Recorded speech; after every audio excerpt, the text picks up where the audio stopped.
Warren and Wyden demand Tether loan records. From Lutnick by May 13th, Senators Elizabeth Warren and Ron Wyden sent a letter to Commerce Secretary Howard Lutnick and Tether CEO Paulo Arduino on April 30th, 2026, demanding documents on a previously undisclosed loan that Tether extended to a trust benefiting Lutnick's 4 children. The senators want a response by May 13th. It is the fourth formal probe the pair have opened into Lutnick's relationship with the stablecoin issuer since his confirmation. The catalyst was a credit document filed in New York and surfaced by Bloomberg, showing Tether as a creditor to an entity called Dynasty Trust A. The trust is structured for the benefit of Lutnick's 4 children, who acquired his Cantor Fitzgerald stake when he divested as part of his Senate confirmation process. The loan amount has not been disclosed publicly. What the senators are asking. The letter frames a single direct question: whether Tether's capital was used by Lutnick's children to buy out their father's Cantor Fitzgerald position.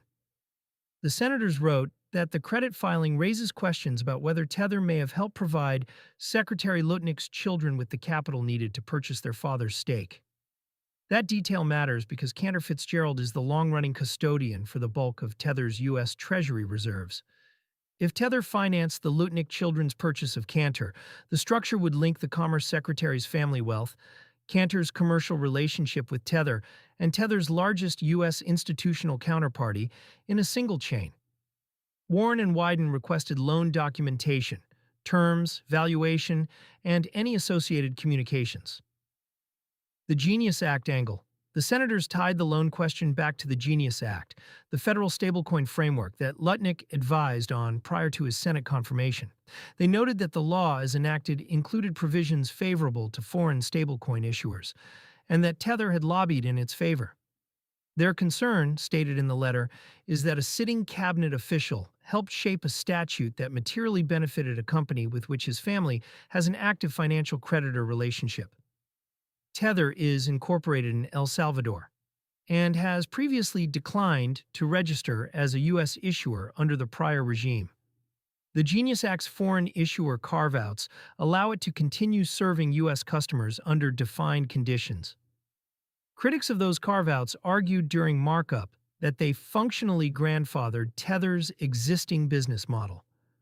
Supporters argued they prevented a rushed onshoring that could have destabilized the dollar peg. Why this is the fourth probe Warren and Wyden have written to Lutnick and Tether 3 times before this one, asking variously about Cantor Fitzgerald's reserve custody arrangements, the firm's counterparty exposure, and Lutnick's recusal commitments. The earlier letters drew written responses from Cantor and partial answers from Tether, but did not produce loan-level documentation. This new request is narrower and specific.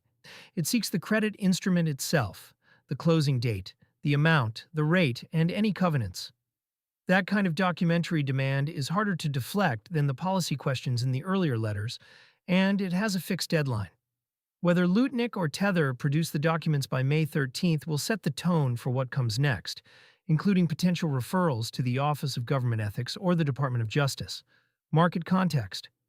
The probe arrives the same day Tether reported a 1.04B Q1 profit and an 8.23B reserve buffer, as well as a separate proposed 3-way merger with 21 Capital, Strike, and Electron.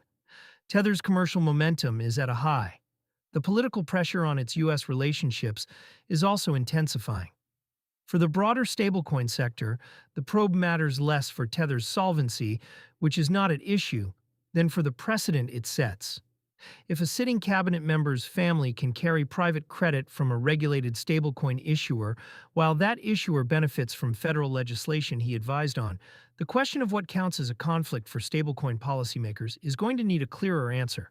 The May 13th deadline is the first checkpoint. BTC traded at 78.20% on the day as of May 1st, 2026, with the Fear and Greed Index at 45 neutral per CoinMarketCap. The probe announcement did not move price meaningfully.